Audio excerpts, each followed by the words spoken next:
Russian position is that our demographic structure is in such diseased and aged and terminal decline that the Russian state will be turning the lights off sometimes between 2050 and 2070 anyway.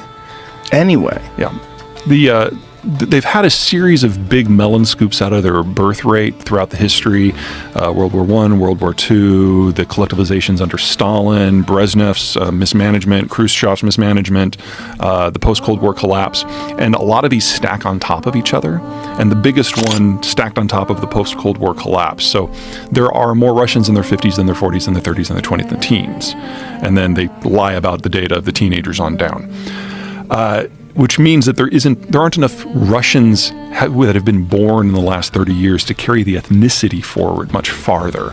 And so they're thinking if they can forward position their military and plug those gaps now with their last generation of young people, then they can kind of die on their own terms 50 years from now. One way or another, this is the end of Russia.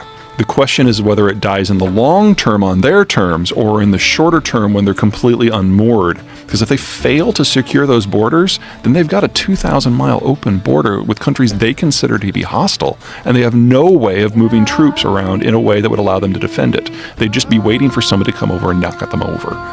The Russian space is among the worst farmland in the world, and so they've never been able to generate enough income to have a road network. Everything has to be moved by rail.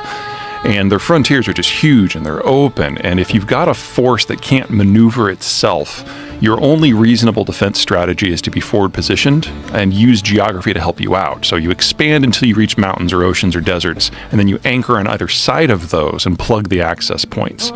Unfortunately for Ukraine, there are two of those access points on the other side of Ukraine.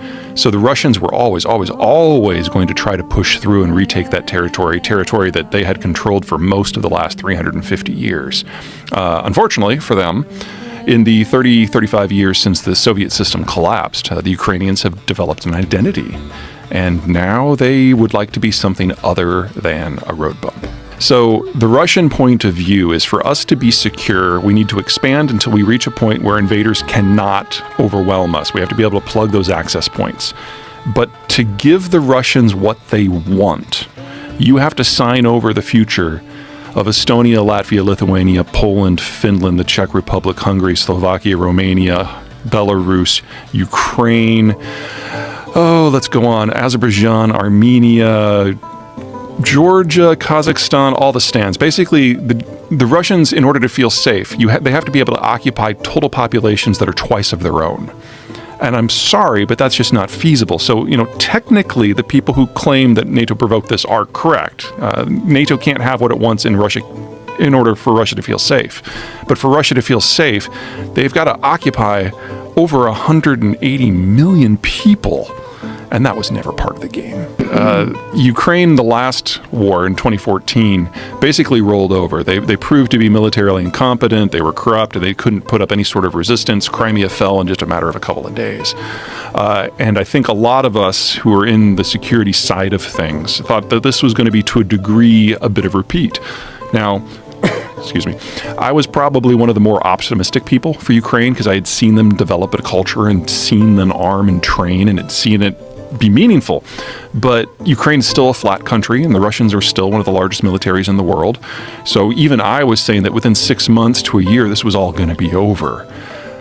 But the Ukrainians have surprised to the upside, and probably most importantly, the Europeans didn't just roll over and let this happen like they did the last 7 times that the Russians have gone on the warpath since 1999. And that's changed the game fundamentally. Well, the Ukrainians are the underdog, but they're in the process of rapidly arming with more and more sophisticated equipment. And by the time we get to May, they will have been able to do a lot of deferred maintenance on the equipment they captured from the Russians, which was more equipment than they started the war with. And there will be 60,000 Ukrainian troops that have trained in NATO countries with more advanced equipment back in the field. So, we get our Athens, if you will.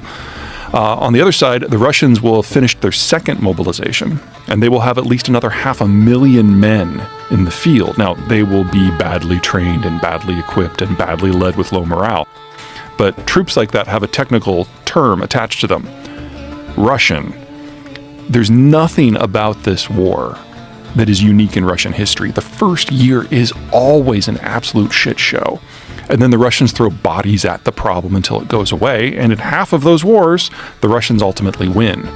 So by the time we get to May and the mud season is over, we'll have a more advanced Ukrainian force fighting a much larger Russian force. And we will get our first real glimpse at how this is going to go. And we should know which way it's going to break. Now, it'll still take time. Because if the Russians are going to win, it's going to take them a year to overwhelm Ukrainian defenses, and then they have to occupy the country, and that's going to kill a couple million people. Or the Russians are going to be able to completely break the logistical supply chains that allow the Russian troops to even exist, and we'll have 500,000 dead Russians, and the Ukrainians will be able to push the Russians out of Crimea in the east. And then we get to talk about the next stage, because this is just the opening phase of what is going to be a multi-year and perhaps even multi-decade conflict. Right now, the balance of forces clearly are edging more and more towards the Ukrainians. They've proven to be more adaptable. When the Russians made it clear that they were going to do a second mobilization, that seemed to have broken the logjam in a lot of countries, most notably Germany. And we now have armored vehicles up to and including some light battle tanks, which I know all the tankies out there are going to hate that term. But anyway, armored vehicles that have some serious firepower are going to be coming now. The Bradleys from the United States specifically. And that is it's a tool that the Ukrainians have not had. So every time the Ukrainians have achieved a tactical breakthrough, they can only push as far as their infantry can run. Now their infantry is going to be mobile. And in a war of movement to this point, the Russians have proven that they're absolutely incompetent. The guy who is the defense minister, Shoigu, he's arguably one of the least competent people on the planet. But he's a friend of Putin, and so he's been able to milk the Defense Department for everything. Best guess is that he has taken a third of the budget himself for procurement, and his flunkies have taken another third, so very little gets to the military itself. I've not been as concerned about the nuclear question as some folks, because there's really only 4 scenarios. Scenario 1 is the Russians consider throwing one against the United States. But we've made it very clear from our intercepts and our sharing of information with the media that we know exactly where Putin is at any time. We're listening to his phone calls. We're reading his emails. And so he now knows very clearly that if he throws a nuke at the United States, we're going to throw one not at Russia, we're going to throw one at him. And there's no version of this where he survives. So he has tamped down the rhetoric quite a bit since last March. Option number 2, nuking Ukraine, that doesn't make sense. They want to occupy Ukraine. You don't want to have your troops in a place that's a radioactive wasteland. There may have been a case last year for nuking Poland and Berlin and Stockholm in order to disrupt the weapons flows into Ukraine.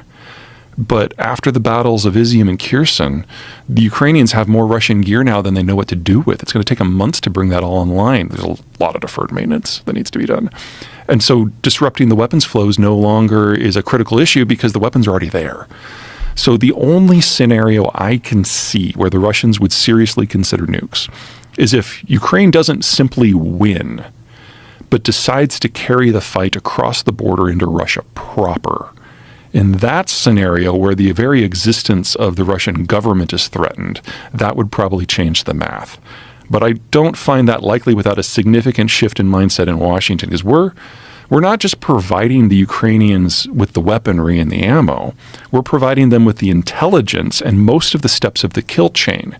Without that, the weapons are of limited usefulness, especially at long range.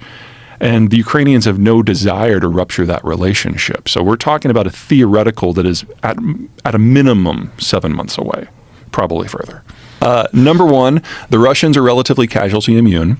They fight in an area where they fight with numbers. They've never been technologically advanced versus their peers. They've always just thrown bodies at it. So there has never been a conflict in Russian history where they have backed out without first losing 500,000 men. We're at about 100,000 now. We have a long way to go before the Russian military breaks. So we're